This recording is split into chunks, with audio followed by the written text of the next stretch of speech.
కాబట్టి వాక్యం చదివేటప్పుడు ప్రశ్నించుకోవాలి, దాని పరిశీలన చేయాలి. అందుకే యెహోవా గ్రంథం పరిశీలన చేసి చదువుకొనుడి. బైబిల్ ఉంది యెషయా గ్రంథంలో ఏమన్నాడు? యెహోవా గ్రంథం ఏం చేయాలంట? పరిశీలన చేయాలంట.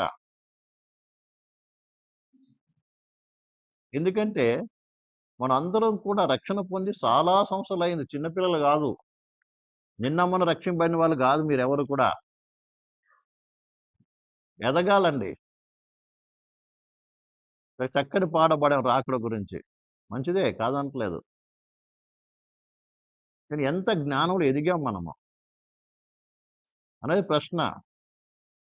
రాకడ అపేక్షిస్తున్నాం, ఓకే మంచిది. కానీ ఆయన ముందర ఏం చేయాలి మనము? ఈ మన స్థితి ఎలా ఉంది? ఎదుగు నిలబడడానికి సిద్ధంగా ఉన్నామా? ఇంత జ్ఞానాన్ని, పరిశుద్ధత కావాలి, జ్ఞానం అనేది నేర్చుకునేది. ఏంటంట? నేర్చుకునేది జ్ఞానం. తెలివి వేరు, జ్ఞానం వేరు. అందుకే పదాలు వేరు వేరు, ఒకే చోట పదాలు వేరు వేరుగా రాయబడింది. ఎందుకు? తెలియక రాయబడిందా? అన్ని ఒకటే అనుకుంటాం కదా మనము. నాలెడ్జ్ అంటారు, ఇంగ్లీష్లో ఏమంటారు జ్ఞానాన్ని? నాలెడ్జ్ అంటే నాలెడ్జ్ గెయినింగ్, తీసుకునేది, నేర్చుకునేది. జ్ఞానం సంపాదించుకోవాలి. మీకు కొంచెం నేను చూసుకున్నాను చూడు, యెహోవాను గురించి, దేవుని గురించి జ్ఞానం కొంతమందికి లేదంట. కాబట్టి మనం నేర్చుకోవాలి. దైవ జ్ఞానాన్ని మనకేం సంపాదించుకోవాల్సిన అవసరం ఉంది. దానివల్ల ఏమవుతుంది? నేర్చుకుంటే వల్ల ఏమవుతుంది? నీకు విశ్వాసం బలపడుతుంది. నేర్చుకున్న వాళ్ళు ఏంటంట? విశ్వాసం బలపరచబడుతుందండి. లేకపోతే మనకు తెలియదు. విశ్వాసం బలపడాలి ఏంటిది? దేవుని వాక్యం ఏం చేయాలి? నేర్చుకోవాలి. దాన్ని ఏం చేయాలి? మనము ఇంప్లిమెంట్ చేయాలి. దాన్ని ఏం చేయాలి? దాన్ని చేయాలి. అందుకే విశ్వాసాన్ని ఒక విత్తనంతో పోల్చాడు. అర్థమైందండి? విశ్వాసం దేంతో పోల్చాడు? ఒక విత్తనంతో పోల్చాడు. ఆ విత్తనం ఏం చేయాలండి? జేబులో పెట్టుకుంటే అభివృద్ధి పొందుతుందా? ఏం చేయాలి? దాన్ని విత్తాలి. విత్తినప్పుడు ఏమవుతుంది? అది అభివృద్ధి వస్తున్నట్టుగా, పెరుగుతున్నట్టుగానే విశ్వాసంతో మనం అడుగులు వేయాలి. ఏ వాక్యం అయితే మనం విన్నామో, నేర్చుకున్నామో ఏం చేయాలి? దానిలో అర్థమైందా? అడుగులు వేసినప్పుడే ఆ విశ్వాసం అనేది ఏమవుతుంది? నీలో అభివృద్ధి పరచబడుతుంది. అప్పుడే నీ ధైర్యంగా నువ్వు దేవునిలో ముందుకు సాగగలవు. అప్పుడే నువ్వు జయ జీవితాన్ని స్వతంత్రించుకోగలవు. పరలోకం వెళ్ళాలంటే ఏం కావాలంటే చెప్పాలి. బైబిల్ రాయబడింది ఏంటి? జయం. జయం పొందినవాడు మనం చూస్తాం. ప్రకటన గ్రంథంలో ఏముంది? నువ్వు జీవవృక్ష ఫలాన్ని తినాలంటేనే జయించాలి. తర్వాత సంగతి మిగతావన్నీ. స్టార్ట్కి ఇక్కడ జీవవృక్ష ఫలాన్ని తినాలంటే అది మీరు ఒక్కొక్క వచనం తీసి సపరేట్గా మనం రాసుకుని చూడండి. అది ఒక్కొక్క స్టెప్ మనం చూపిస్తుంది. ముందు ఇక్కడ ఏమాట రాయబడింది? జయించిన వాడు ఏమవుతాడు? జీవవృక్ష ఫలాన్ని తినిస్తాను. చదవండి అక్కడ మాట. మీకు అర్థం అవటానికి ఎందుకు మనం ఎదగాలి మనం ఆలోచించాలి, ఒకసారి పరిశీలన చేసుకోవాలి. మొట్టమొదట జయముని గురించి రాయబడిన మాట ఎక్కడంటే 2వ అధ్యాయం ప్రకటన గ్రంథము 2వ 7వ వచనము. చెవిగలవాడు ఆత్మ సంగములతో చెప్పుచున్న మాట వినుగాక. జయించు వానికి దేవుని పరదైసులో ఉన్న జీవవృక్ష ఫలములు భుజింపనిత్తును. ఏమన్నాడండి? జయించిన వానికి జీవవృక్ష ఫలములు ఏం చేస్తాడంట? భుజింపనిచ్చును. అంటే ఏంటి అర్థం? నువ్వు నిత్య జీవం పొందుకోండి, ఏం చేయాలి? జయ జీవితం కావాలి. అదొక స్టెప్. పరలోకం కూడా అనేక స్టెప్స్ ఉన్నాయి. అర్థమైందండి? మొట్టమొదటి స్టెప్ ఏంటిది? నిత్య జీవం పొందుకోవడం. ఆ నిత్య జీవం పొందుకోవడం అంటే దాని అర్థం నరకం తప్పింపడ్డం. దానికి ఏం కావాలి? నువ్వు జయ జీవితం కావాలి. అర్థమైందండి? రెండోది చదవండి. 11 11 చదవండి. సంఘములతో ఆత్మ చెప్పుచున్న మాట చెవిగలవాడు వినుగాక. జయించువాడు రెండవ మరణము వలన ఏ హానియు చెందడు. జయించిన వాడు రెండవ మరణము వలన అంటే ఎందులో జయించాలని? ఇట్లా శోధనలు, శ్రమలు. ఇక రాయబడిన మాట ఈ సంఘం గురించి చదివినట్టు ఏముంది? 10వ వచనం చదవమ్మా. ఇదిగో మీరు శోధింపబడినట్లు అపవాది మీలో కొందరిని చెరలో వేయింపబోచున్నాడు. 10 దినములు శ్రమ కలుగును. మరణము వరకు నమ్మకముగా ఉండుము. నేను మీకు జీవ కిరీటం ఇచ్చేదను. సంఘములతో ఆత్మ చెప్పుచున్న మాట చెవిగలవాడు వినుగాక. జయించువాడు రెండవ మరణము వలన ఏ హానియు చెందడు. ఇక్కడ చూడండి, శోధనలు, శ్రమలను జయించేటువంటి వ్యక్తి ఒకటి, వాడికంటే ఏం కలగదంట? రెండో మరణం వలన ఏ హాని కలగదంట. అంటే జయించకపోతే మనం రిటర్న్ ప్రశ్న వేసుకుందాం. ఇక్కడ జయించిన వానికంటే ఏమవుతుంది? శోధనలో, శ్రమలో, బాధలు ఏం కాలేదు. జయించిన వానికి ఏమి జీవకీర్తం ఇస్తున్నట్ట. తర్వాత ఏం రాయబడింది మళ్ళీ? జయించువాడు రెండో మరణం వల్ల ఏం కలగదు? ఏ హాని కలగదు. జయించకపోతే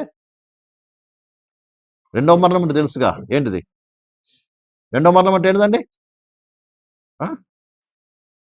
రెండో మరణం అంటే నిత్య అగ్నిగుండము. రెండో మరణం అంటే ఏంటిది? నిత్య అగ్నిగుండము.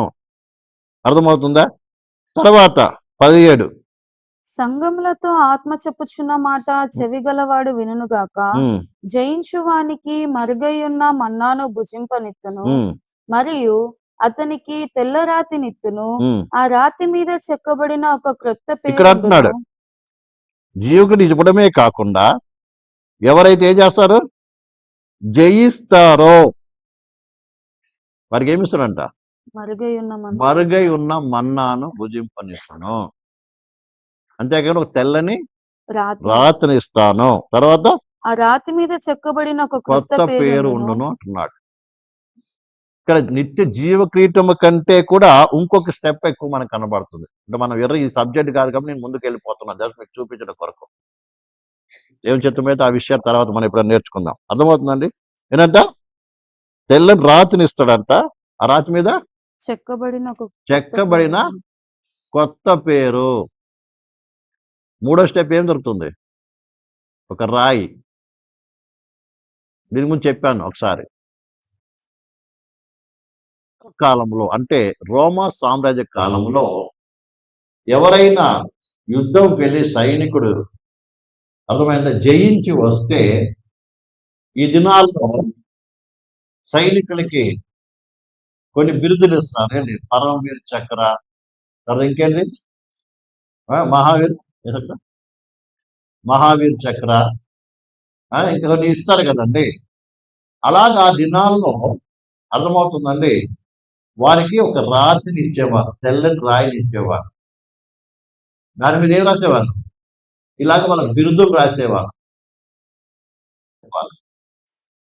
అర్థమైందండి? అలాగనే ఎవరైతే ఈ లోకంలో జయిస్తారో, ఏం జయించడము? ఇక్కడ ముఖ్యంగా ప్రత్యేకత గురించి రాయబడి ఉంది. ఇందులో ఈ సంఘంలో ప్రత్యేకత కోల్పోయారు. అర్థమైందండి? సారీ, ఈ సంఘంలో ఏమింది? సాధారణ స్థలంలో నివసిస్తూ కూడా ఏం చేశారు? విశ్వాసాన్ని కాపాడుతున్నారు. అదే కదా ఇక్కడ రాయబడింది. పెరగం సంఘంలో, పెరగమ సంఘంలో ఉన్న విశ్వాసులు ఎక్కడున్నారు? ఏ స్థలము? సాతాను సింహాసముల స్థలములో ఉండి పోరాడి ఏం చేశారు? దాన్ని నిలబడ్డారు. విశ్వాసంలో చివరి వరకు పోరాటం చేశారు. ఎవరితో? సాతానుతో పోరాటం చేసి జయించారు. అలాంటి వారికి ఏమిస్తున్నాడు? తెల్లని రాయి ఇస్తున్నాడు. రాతి మీద ఏముంటుంది? కొత్త పేరు ఉంటుంది. అర్థమైందా? ఏం పేరుంది? ఆ పేరంతా పొందిన వానికే తప్ప ఇంకొకరికి తెలియదట. అర్థమైందా? మనకి ఈ పేర్లు ఉండవు. ఒకవేళ జయించి నువ్వు పరలోకం నిలబడితే నువ్వు చేసిన పని బట్టి ఏమి ఇస్తాను? కొత్త పేరు ఇవ్వబడుతుంది. అర్థమైందా? ఎవరికి? జయించే వారికి. తర్వాత 19 ఆ? తర్వాత ఇంకెక్కడ 25 చదవండి. వచ్చువాడు ఉమ్. మీకు కలిగిన దానిని గట్టిగా పట్టుకునుడి. నేను నా తండ్రి వలన అధికారము పొందినట్టు జయించు అంతము వరకు నా క్రియలు జాగ్రత్తగా చేయువానికి జనుల మీద అధికారం ఇచ్చేదను. అతడు ఇనుపదండముతో వారిని ఏలును. ఇక్కడ చూసినప్పుడు ఈ సంఘం యొక్క పరిస్థితి ఎలా ఉందంటే, ఇక్కడ యెజబెల్ అనే స్త్రీ, యెజబెల్ గురించి మనం నేర్చుకున్నాం కదా, ఎవరైతే జూమ్ లో మనం వాళ్ళకి నేర్చుకున్నాం. అలాంటి పరిస్థితుల్లో కూడా ఉదాహరణకి యెజబెల్ అనగానే మనకి ఎవరు గుర్తుకొస్తారు బైబిల్లో? ఏలియా గుర్తుకొస్తాడు. అంటే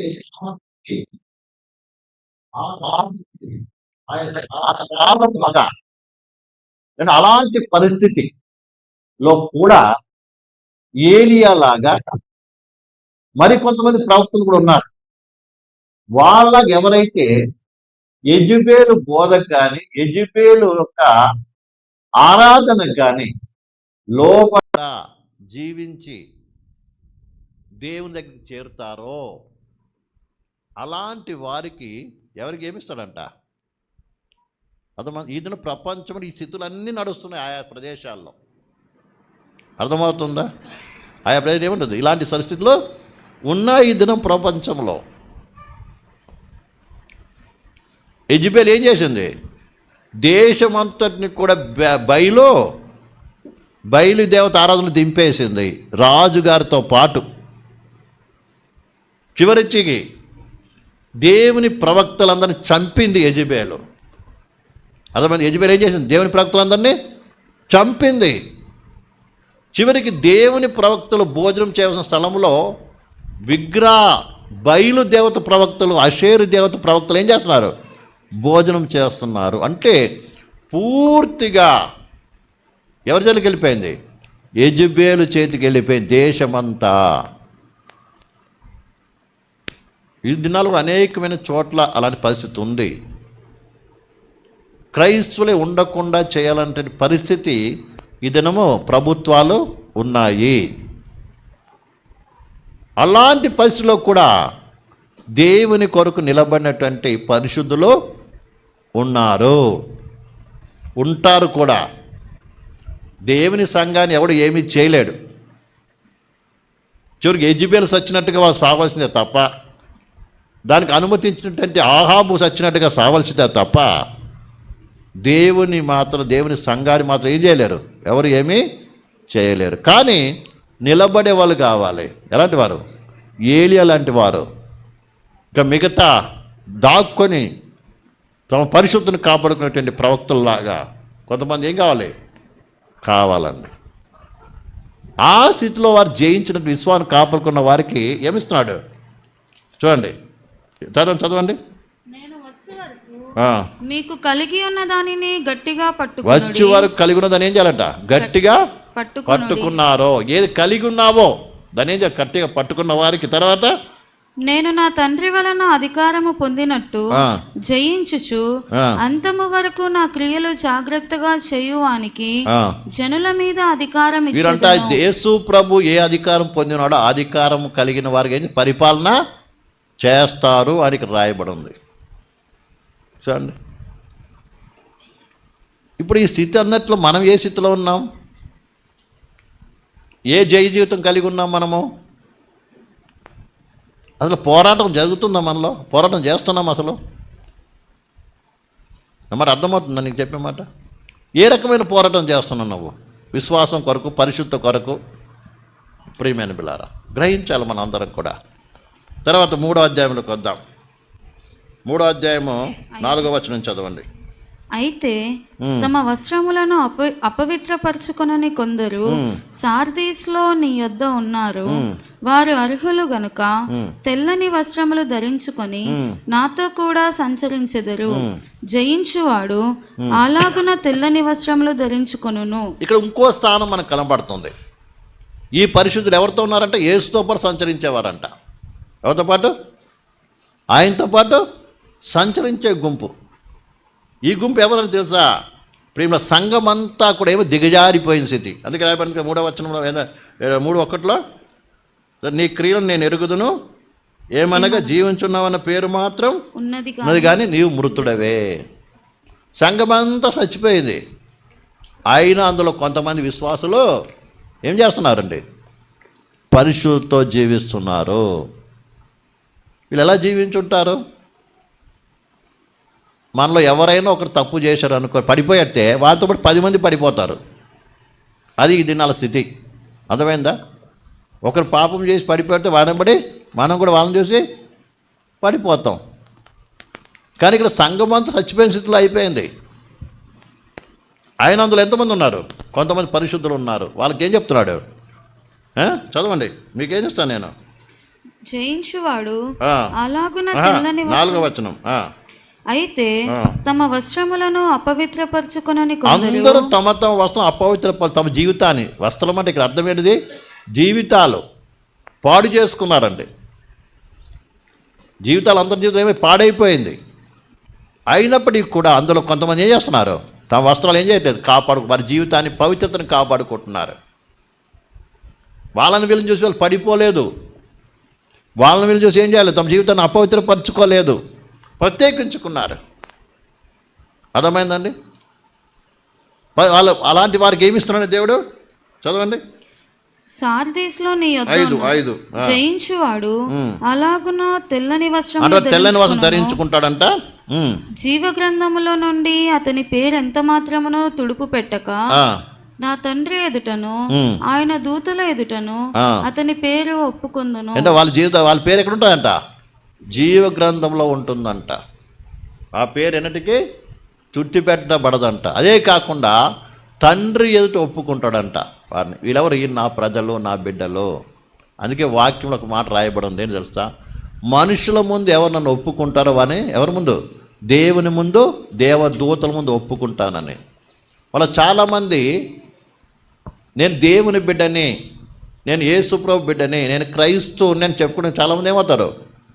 సిగ్గుపడతారు, భయపడతారు. ఎక్కడ? మనుషుల ముందు, బంధువుల ముందు, ఇరుగు పొరుగు వారి ముందు, లేదా మనం పనిచేసే ఆఫీసులో, లేదా మనం ఎక్కడైతే చదువుకుంటున్నాం, కాలేజ్లో, యూనివర్సిటీలో, నేను ఎవరిని వింటున్నారండి పిల్లలు?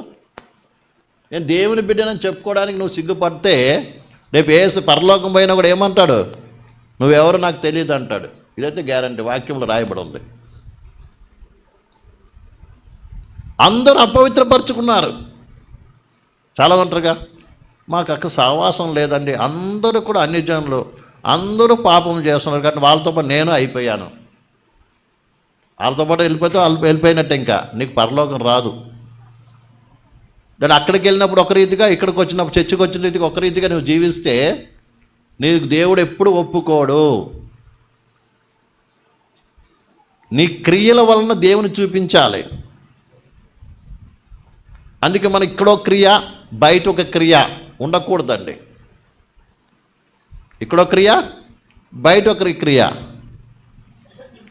ఇక్కడ భక్తిగా ఉండే అవతల పోయిన తర్వాత అబ్బా వాళ్ళు ఏమనుకుంటారా, వీళ్ళు ఏమనుకుంటారని వాళ్ళలాగా మీరు నడిచినారైతే, ఎవరైనా సరే, పెద్దలు కావచ్చు, చిన్నలు కావచ్చు, యవనస్తులు కావచ్చు, ఎవరైనా సరే, భయపడితే రేపు పరలోకం వచ్చినప్పుడు నువ్వెవరో నాకు తెలియదు అంటాడు. అంతే వాక్యం చెప్తుంది.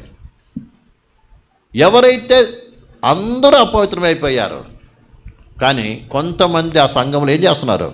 తమ వస్త్రం అపవిత్రపరచుకోకుండా తమ ప్రవర్తనను కాపాడుకొని యేసు ప్రభువుని ఏం చేస్తున్నారు? చూపిస్తున్నారు అందరికీ. అర్థమవుతుందండి? వాళ్ళతో కలవకుండా వీరు ప్రత్యేకపరచుకొని ఉన్నప్పుడు అలాంటి వారికి ఏంటో దేవుడు తెల్లని వస్త్రం ఇచ్చాడని తలకండ వారిని ఏం చేస్తుంటారు? వారి పేరు జీవగ్రంథంలో నుండి తుడిచిపెట్టబడదంట. తర్వాత నా తండ్రి ఎదుటను ఆయన దూతల ఎదుటను అతని పేరు ఒప్పుకొందును, ఆయన పేరుని ఒప్పుకుంటాను. ఇది ఒక స్టేజ్ అండి. అర్థమవుతుందండి?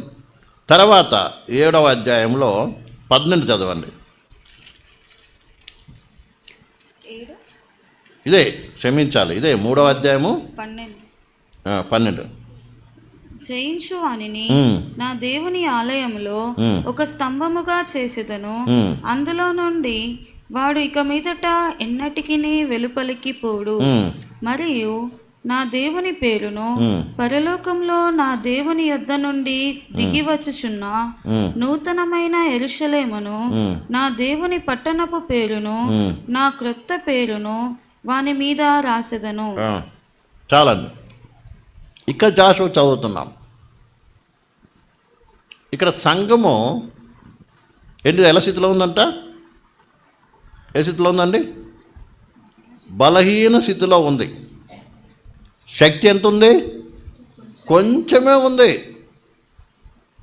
అయినా కూడా ఆమె ఏం చేసింది తెలుసా? చదవండి, 10వ వచనం చదవండి. నీవు నా ఓర్పు 8 చదవమ్మా.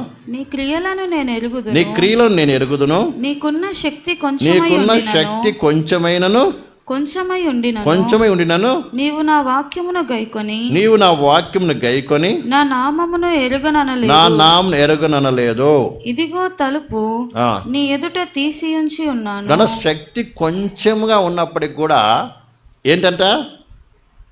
దేవుని వాక్యాన్ని ఏం చేసిందమ్మే? గైకొందంట. శక్తి కొంచెమే అయినా కూడా దేవుని వాక్యం ఏం చేసింది? గైకొనినట్టుగా మనం చూస్తున్నాం. అర్థమైందండి? గైకొని నా నామమును ఎరుగననలేదు అంటే దాని అర్థమైనది, ఆమెకున్న శక్తి కొంచెమే తెలుసు. ఆ కొంచెం తెలిసిన దాంట్లో ఏం చేసింది ఆమె? ఆ ప్రగ జీవించి చూపించింది అందరికీ. అర్థమైందండి? భయపడలే. అందరి మీద ఏం చేసింది? నిలబడి సాక్షిగా. అందుకే దేవుడు ఏమంటున్నాడంటే తెలుసా? ఏం వాగ్దానం చేస్తున్నాడండి? 10 చదవండి. నీవు నా ఓర్పు విషయమై వాక్యమును గైకొంటివి గనుక భూనివాసం శోధించుటకు లోకమంతటి మీదికి రాబోవు శోధన ఏం చేస్తాను? నిన్ను కాపాడు వాగ్దానం చేస్తున్నాడు. ఇక భూమి మీద అంతటికి రాబోయే శోధన నుంచి ఏం చేస్తాను? నిన్ను కాపాడుతుంది. ఎందుకు తెలుసా? కొంచెమే నీకు శక్తి. నీకెంత తెలుసు అంత గైకోను. ధైర్యంగా ప్రభుకు నిలబడు. నీకేం చేస్తాను? నిన్ను రాబోతున్న శోధన నుంచి ఏం చేస్తాను? నేను కాపాడుతాను అంటున్నాడండి. ఇంకా కిందికి చదవమ్మా. నేను త్వరగా వచ్చుచున్నాను. ఎవడు నీ కిరీటం అపహరింపకుండా నపహరింపకుండునట్లు నీకు కలిగిన దాన్ని గట్టిగా పట్టుకొనము. ఇట్లా దేవుడు అంటున్నాడు, హెచ్చరిక చేస్తున్నాడు. ఏమని? నీకు కొంచెమే సరే దాన్ని గట్టిగా పట్టుకో. అర్థమైందా? ఎవడు కిరీటాన్ని ఏం చేయకూడదు? అపహరించకుండా చూసుకో. అంటే నీకు రావాల్సిన ఆశీర్వాదం ఇంకొకటి దొంగిలించకుండా చూసుకొని కొంచెమే దాన్ని విడిచిపెట్టబాకు. చివరి వరకు ఏం చేయదని గట్టిగా పట్టుకోమంటున్నాడు. తర్వాత జయించు వానిని నా దేవుని ఆలయంలో ఒక స్తంభముగా చేసేదను. ఒక స్తంభముగా చేస్తాను. దేవుని ఏం చేస్తానంట? స్తంభముగా చేస్తాను. అందులో నుండి వాడు ఇక మీదట ఎన్నటికి వెలుపలికి పోడు. మరియు నా దేవుని పేరును పరలోకములో నా దేవుని యొద్ద నుండి, ఇక్కడ దేవుని పేరు అంట, తర్వాత దేవుని యొద్ద నుండి పట్టణ పేరంట, దిగి వచ్చుచున్న నూతనమైన యెరూషలేము అని పేరు, నా దేవుని పట్టణపు పేరును, నా క్రొత్త పేరును కూడా రాస్తాను. ఆధార్ కార్డు ఇస్తున్నాడు అక్కడ, అంతే కదా? ఏమవుతుంది? పరలోకపు ఆధార్ కార్డు దొరుకుతుంది, అంతే కదండి? ఇప్పుడు మనం ఆధార్ కార్డులో ఏముంటుంది? మన పేరు, మనం ఉండే నివసించే ఊరు, తర్వాత మనం ఉండే సిటీ, మనం ఉండే స్టేట్, ఇవన్నీ ఉంటాయి కదా. అలాగే ఇది కూడా మీరు కావాలి ట్రైన్గా రాసుకొని చూడండి. అర్థమైందా? అన్నీ ఇస్తున్నాడు. ఎవరు? నువ్వు ఎక్కడ వేడివి? నా పరలోక పౌరుడి, మా పరలోకి సంబంధించిన వ్యక్తివి. కన్ఫర్మ్ చేస్తున్నాడు. ప్రియమైన బిడ్డలారా, ఎవరికి? జయించే వారికి. మరి ఇద్దరు నీ జయ జీవితం ఎలా ఉందో ఒకసారి పరిశీలన చేసుకోవాలి ఉదయకాల సమయంలో. అర్థమవుతుంది. తర్వాత చివరిగా రాయండి 21. నేను జయించి నా తండ్రితో కూడా ఆయన సింహాసనమందు కూర్చుండి ఉన్న ప్రకారము జయించు వానిని నాతో కూడా నా సింహాసనమందు కూర్చుండనిచ్చేదను. చాలండి. ఇక్కడ ఇంకో స్టేజ్ చూపిస్తున్నాడు. ఏమని? జయించేవాడిని ఏం చేస్తాను. ఇక్కడ పరిస్థితి ఎలా ఉంది? ఈ సంఘ పరిస్థితి మొత్తం దేవుని వదిలిపెట్టే దేవుని బయటికి తరిమేశారు. ఇప్పుడు లవోదిక సంఘంలో యేసుప్రభు ఎక్కడున్నాడు? దేవునికి స్థానం లేదు. యేసు ఎక్కడున్నాడండి? బయట ఉన్నాడు, తలుపు దాడుతున్నాడు. సంఘంలో ఏముంది? సంఘంలో ఏముందండి? బాగా ఆలోచిస్తున్నారా? ఈ యొక్క లౌకిక సంఘం మీరు చాలాసార్లు చదివి ఉంటారు కాబట్టి నేను అందులో ఎట్టలేదు. లౌకిక సంఘం లోపట ఏముంది, బయట ఏముంది చెప్పండి చూద్దాం. లోపట ఏముందండి? డబ్బు ఉంది. అర్థమైందా? ఇంకేముంది? చదవండి. ఇక్కడ ఏముందా? నీవు ఇక్కడ 18 నీవు ధనవృద్ధి చేసుకున్నట్లు 17 చదవమ్మా. నీవు దౌర్భాగ్యుడవు, దిక్కుమాలిన వాడువును, దరిద్రుడువును, గ్రుడ్డివాడువును, దిగంబరుడవై ఉన్నావని ఎరుగక నేను ధనవంతుడును, ధనవృద్ధి చేసి ఉన్నాను, నాకేమీ కొదవలేదని. చాలండి. ఇక్కడ సంఘము నిండా ఏముంది? డబ్బు ఉందంతే. చాలామంది సంఘము డబ్బుతో ముడిపడి ఉంది. మాట్లాడితే డబ్బు, ఏదైనా డబ్బే. మీటింగ్ పెట్టాలంటే డబ్బే. అన్నీ ఏ టు జెడ్ అన్ని డబ్బు విషయం తప్ప వేరే కేవీ లేదు. ఏసై లేడు అక్కడ. ఏసై ఎక్కడున్నాడు? బయట. అర్థమవుతుందండి? డబ్బు మీద ఎప్పుడైతే ఆధారపడతామో, డబ్బు లేకుంటే ఇది చేయలేము, డబ్బు ఉండాలి, ఇది లేకుంటే ఎట్లని ఎప్పుడైతే మనలో ఆలోచన వచ్చిందో ఆనాడే మన విశ్వాసం ఎక్కడి నుంచి పోయింది? దేవుని మీద ఉన్నటువంటి విశ్వాసం పోయినట్టే. ఒకవేళ బహుశా నీకు డబ్బు ఉండవచ్చు, వడ్డమున తప్పు కాదు, కానీ నీ నమ్మకం దేని మీద ఉంది? వ్యక్తిగతంగా విశ్వాసి అయినా సరే, వ్యక్తిగతంగా సేవకుడైనా సరే, ఎవరైనా సరే, ఎప్పుడైతే అయ్యో డబ్బు లేకపోతే ఈ సేవ జరగదు, డబ్బు లేకపోతే ఇది జరగదు, అది జరగదు, డబ్బు అన్నటువంటి మనసు ఎప్పుడైతే నీలో వచ్చిందో ఆటోమేటిక్గా నీలో ఉన్న ప్రభు ఏమవుతాడు? వెళ్ళిపోతాడు. ఉన్నప్పటికీ కూడా అందుకంటాడు, ధనం ఎచ్చినను దాని మీద నమ్మకము ఉంచకుడి. నమ్మడు అర్థమవుతుంది అందరికీ? డబ్బు ఒకవేళ నీ దగ్గర ఉండొచ్చు, కానీ డబ్బు లేకపోతే ఉండలేరన్నట్టు మనసు ఉన్నట్లయితే నీవెవరివి? నీలో యేసు లేడు. నీ విశ్వాసం ఎవరి మీద లేదు? యేసు మీద లేదని అర్థం. అంటే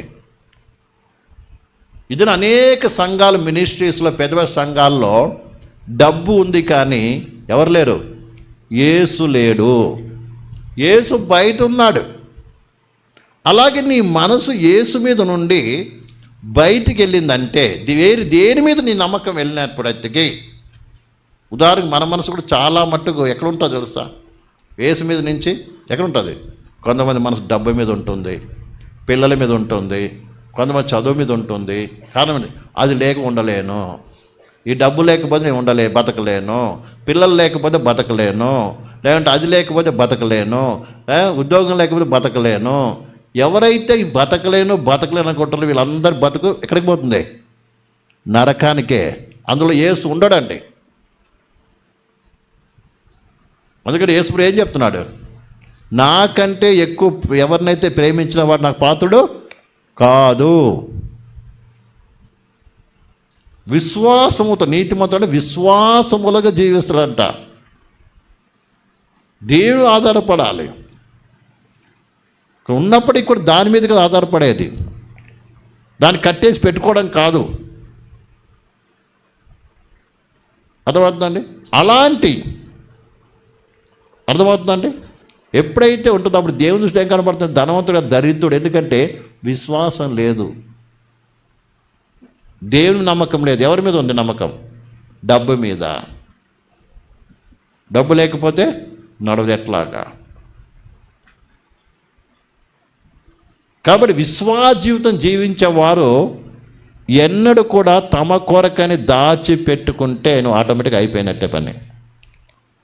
అర్థమైందా? విశ్వాసం జీవితంలో సాగేటువంటి వారు సేవకులైనా ఎవరైనా ఏం చేయ, అమ్మో నాకు కొంత కావాలిగా, నాకు కావాలి, నా పిల్లలకు కావాలి, అది కావాలి, ఇది కావాలని ఎప్పుడైతే యోచన చేస్తూ వారి కొరకు కొంత పక్కన పెడతామో ఆటోమేటిక్గా నీ విశ్వాసం ఆల్పట్టి పోయినట్టే. బహుశా నీకు డబ్బు ఇచ్చుండొచ్చు, మంచిదే, దేవుడు మంచి లోకం ఇస్తాడు కూడా. ఒకవేళ బహుశా నీకు మంచి ఉద్యోగం ఉండొచ్చు, ఏదైనా ఉండవచ్చు. కానీ నీ మనసు దాని మీద ఆధారపడకూడదు. ఎవరి మీద ఆధారపడాలి? యేసు మీద ఆధారపడాలి. అప్పుడు యేసై నీ హృదయం నివసిస్తాడు. అందుకంటున్నాడు ఎఫెసీలో, విశ్వాసము ద్వారా ఈ క్రీస్తు నీలో నివసించినట్లు, మనలో నివసించినట్లు అని రాయబడి ఉంది. 3:15 అనుకుంటా ఎఫెసీ రాసిన పత్రికలో. ఎప్పుడైతే యేసు మీద విశ్వాసం ఉంటుందో అప్పుడు యేసై ఎక్కడుంటాడు? నీలో నివాసం చేస్తాడు. నీ విశ్వాసం ఇక్కడ దేని మీద తప్పిపోయిందంటే నీలో యేసు ఉండడు, బయటికి వెళ్ళిపోతాడు అంతే. ఎందుకంటే నా మీద నమ్మకం లేదు, నాతో నీకేం పని, అంతే కదండి. ఇప్పుడు యేసై మనతో, ఒక వ్యక్తి మనతో ఉండడం నడిపించడానికి వచ్చాడు, అతని మీద నీకు నమ్మకం లేదు, డౌట్ వచ్చేసింది, నీ నమ్మకం దేని మీదకి వెళ్ళిపోయింది, ఆ వ్యక్తి ఉంటాడా? ఉండడు. ఎందుకుంటాడు? మనమే ఉండము. మనకెవరు సహాయం చేయడానికి వచ్చినప్పుడు మన సహాయం వేడుకోకుండా వేరేవారి దగ్గరికి వెళ్ళారనుకోండి, మనం ఉంటాం వాళ్ళ దగ్గర పట్టు? ఉండము. మరి యేసై నీలో వచ్చి నీ జీవితం నడిపించడం కొని, నేను మార్చడం కొరకు, నేను పరలోక రాజ్యం సిద్ధపాటు చేయడం కొరకు, పరలోకి తీసుకుపోవడానికి వచ్చాడు. అలాంటిది ప్రియులారా, నువ్వు యేసు ప్రభు మీద నమ్మకం పెట్టుకోకుండా లేనప్పుడు నమ్మావు, ఉన్న తర్వాత డబ్బులు రాగానే, లేదా ఇంకేదైనా రాగానే, అర్థమవుతుందండి? కాబట్టి ఈ విషయాన్ని బాగా మనం అర్థం చేసుకోవాలండి. ఇక్కడ లవోదికీయ సంఘములో ఏమైంది? ధనం వచ్చింది, యేసై బయట ఉన్నాడు. ఈ దినాలు కూడా ప్రపంచం మనం చూస్తున్నాం అనేది ఎక్కడండి? ఈరోజు పరిచర్య దేంతో నడుస్తుంది? డబ్బుతో నడుస్తుంది. అలాంటి సిచ్యువేషన్లో కూడా వారి వైపు చూడకుండా ఎవరి విశ్వాసంతో జీవిస్తున్నారో వారి అసలైన రీతిగా సింహాసనం కూర్చుండబోయేది. హల్లెలూయా, హల్లెలూయా. అర్థమైందండి? అందుకే వాళ్ళవే వీళ్ళవే చూడకండి. డబ్బుతో కాదండి. మనం గుడిసెలో ఉన్నా పర్వాలేదు, అర్థమవుతుందా? బిల్డింగ్లు అవసరం లేదు మనకి. దేవుడిస్తే చూద్దాం, లేకుంటే అవసరం లేదు. చెట్టు కింద అయినా ఏం చేయొచ్చు, మనం ఆరాధన చేసి జీవంలో ఉన్నప్పుడు మన జీవితం ఎక్కడ ఉంటుంది? మన సింహాసనం మీద అక్కడ. మన ఇక్కడ సుఖం కావాలి, ఇక్కడ బాగా అందరిలాగా పేరు ప్రఖ్యాతి గొప్పతనం కావాలనుకుని మనం కోరుకున్నాం అనుకోండి, ఆ సింహాసనం దగ్గరికి చేరలేం. అంటే వాక్యం చెప్తుంది ఇక్కడ. కాబట్టి నిత్యము మనం ఏం కావాలి? దేవుడు ఆధారపడి జీవించే జీవితాన్ని ఏమి కలిగిన వారుగా ఉండాలి. కాబట్టి ఈ స్థితిలో ఉన్నటువంటి వారికి ఏమవుతుంది? సింహాసనంలో కొంచెం హక్కు ఉంటుంది. చివరికి ఇంకొక మాట కూడా చదివి నేను అసలు సబ్జెక్ట్లోకి వెళ్తాను. ప్రకటన గ్రంథము 22వ అధ్యాయము 21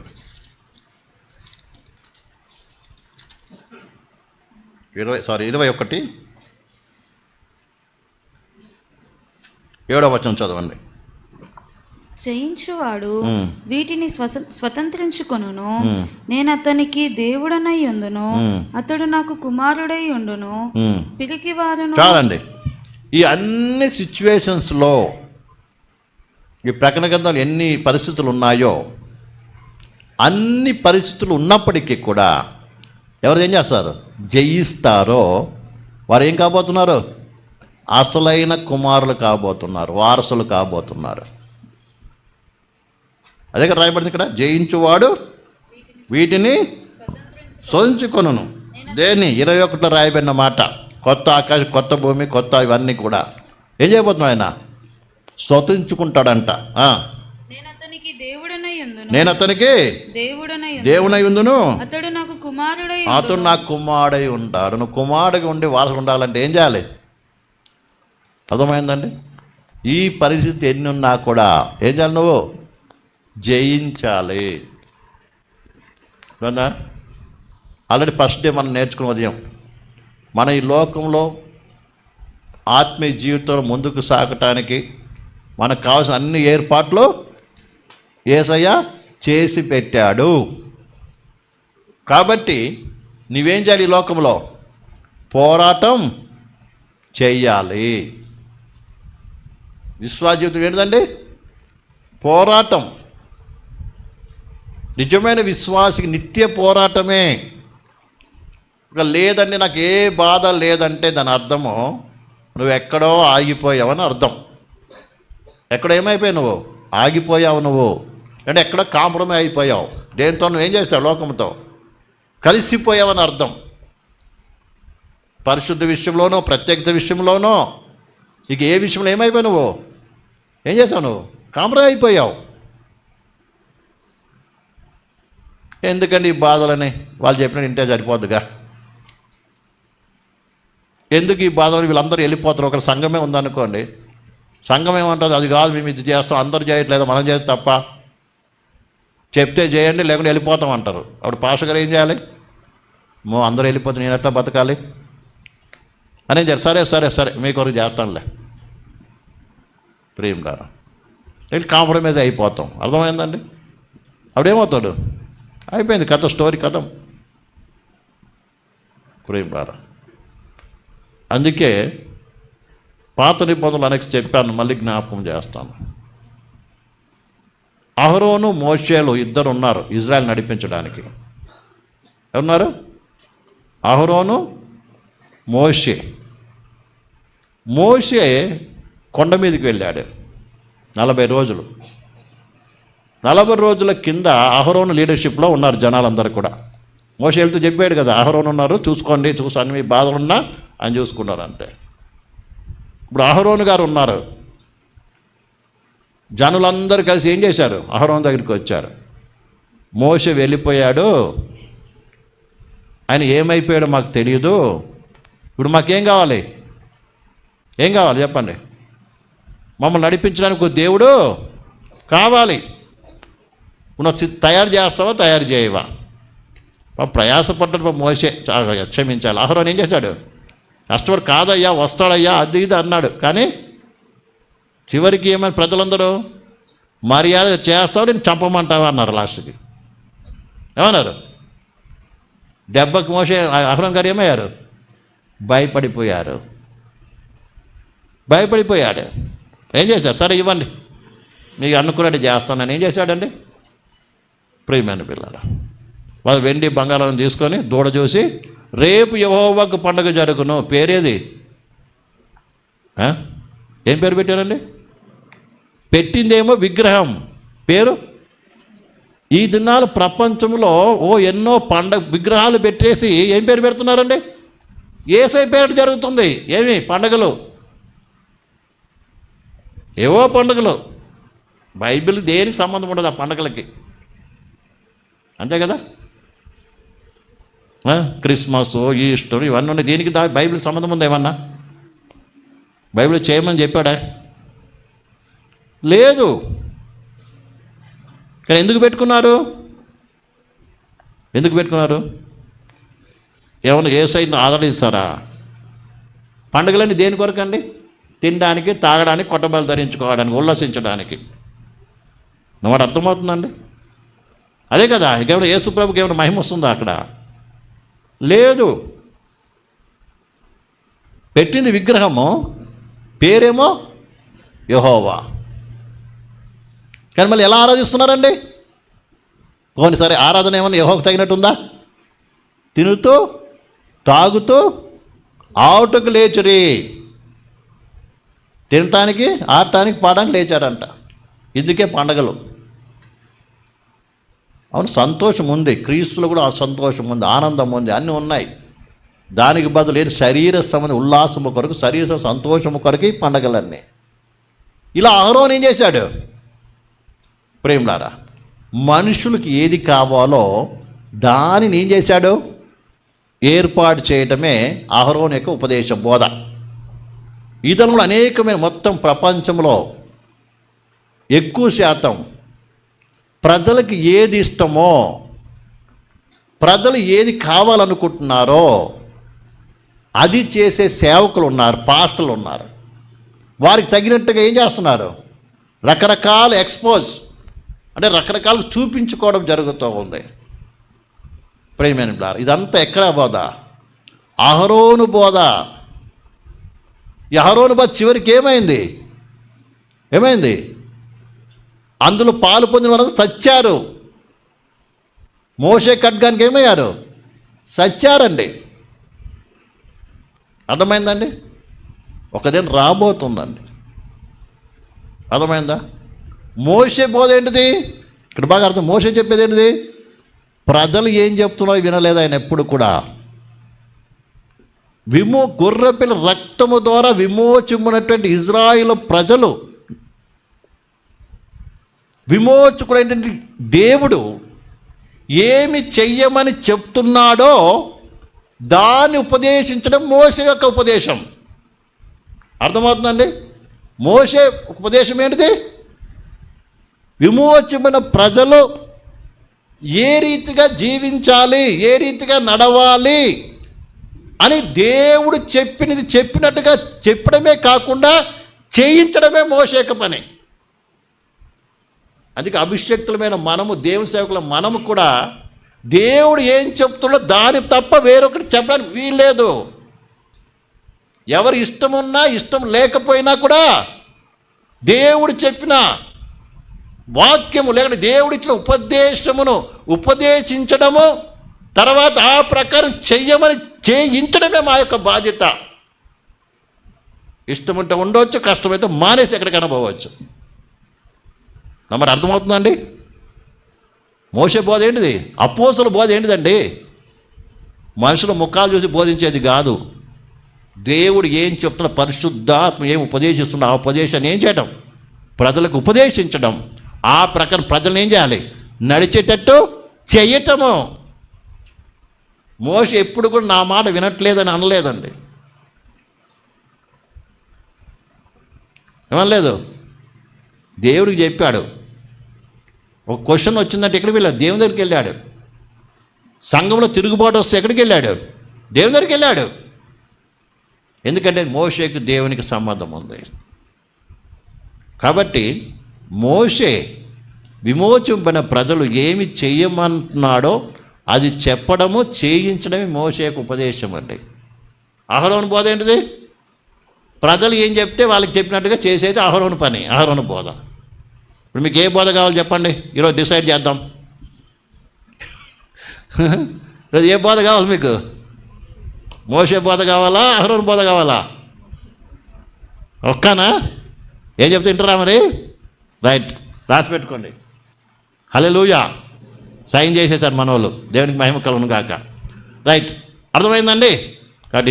కాబట్టి ఈ రీతిగా ఏం చేయాలి? జయ జీవితంలోకి నడవాలండి. జయిస్తారు. ఎక్కడికి పోతాం? ఆయన దగ్గర ఉంటాం. జయించాలని ఏం చేయాలి? ఆయన తెలుసుకోవాలి. మౌనం ఉంటే పని కాదండి. అది విషయాన్ని గ్రహిద్దాం, ఇంకా ముందుకు సాగుతాం. దేవుడి ఈ వాక్యాన్ని దీవించుగాక. చిన్న ప్రార్థన చేసుకుందాం. ఒక 10 నిమిషాలు బ్రేకు, తర్వాత మళ్ళీ సబ్జెక్టుకి వెళ్దాం. కళ్ళు మూసుకుంటే ప్రార్థన చేసుకుందాం.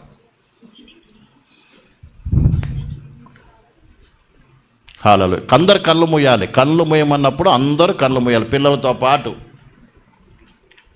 హల్లెలూయా. Praise the Lord, praise the Lord, praise the Lord. దేవుని వాక్యం విన్న ప్రియ సహోదరి సహోదరుడా, ప్రభు వాక్యం మన ఎదుటికి వచ్చింది. ప్రభు వాక్యం మన ఎదుటికి వచ్చింది. నిజంగా మన స్థితి ఏ రీతిగా జయించగలుగుతున్నామా? జయించిన వారికే జీవవృక్ష ఫలము. జయించిన వారికే కొత్త పేరు. జయించిన వారికే ప్రేమలారా ఆయనతో పాటు ఏలుబడి చేసేటువంటి యొక్క అవకాశము. జయించిన వారికి తెలియని వస్త్రము. జయించిన వారికే ప్రేమలారా యెరూషలేము పేరు, తండ్రి పేరు, పట్టణం పేరు, నూతన యెరూషలేము పేరు. జయించిన వాడే ఆయనతో పాటు కూర్చుండేవాడే. జయించిన వారే ఆయన కుమారులై ఉంటారు. Hallelujah. Praise the Lord, praise the Lord, praise the Lord. ప్రియ సహోదరి సహోదరుడా, ఈ యొక్క మధ్యాహ్న కాల సమయంలో నీ స్థితి ఏదైనా కావచ్చు, ఏ స్థితిలో అయినా ఉండవచ్చు, ఏ శోధనలో ఉండవచ్చు, ఏ కష్టంలో అయినా ఉండవచ్చు. అయితే నువ్వు దాన్ని జయించగలుగుతున్నావా? ఆయన ఆధారపడి జయించగలుగుతున్నావా?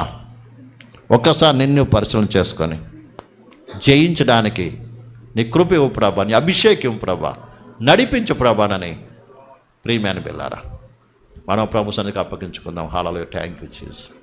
హల్లెలూయా, praise the Lord, praise the Lord, praise the Lord, praise the Lord. Hallelujah, thank you Jesus. Thank you Lord. Hallelujah, praise the Lord. యేసప్పా స్తోత్రం, యేసప్పా స్తోత్రం, యేసప్పా స్తోత్రం, యేసప్పా స్తోత్రం. స్తోత్రం తండ్రి, మహోన్నతుడా, మహాపరిశుద్ధుడా, జీవముల తండ్రి. ఈ యొక్క ఉదయకాల సమయంలో నువ్వు మాట్లాడిన ప్రతి మాట వందనాలు. ఇదిగో ప్రభా, నీ వాక్యానికి నీ ప్రజలు సమర్పిస్తున్నాం. ప్రతి ఒక్కరు జయించి నీతో పాటు కూర్చుండేటువంటి భాగ్యాన్ని, నీ కుమారులుగా ఉండేటువంటి భాగ్యాన్ని ప్రజలమైన మాకు అనుగ్రహించమని, నామకప్ప చేసుకోమని, నడిపించాలని నీ వాక్యానికి అప్పగిస్తూ యేసు నడిపోతున్నాం తండ్రి, ఆమేన్. 10 నిమిషాల విరామం. ఆ తర్వాత మళ్ళీ అందరు కూడా వచ్చి ఇక్కడ కూర్చోనండి. ప్రేమరా మనం మరి తరగతి ఆరంభించుకుందాం. 12:10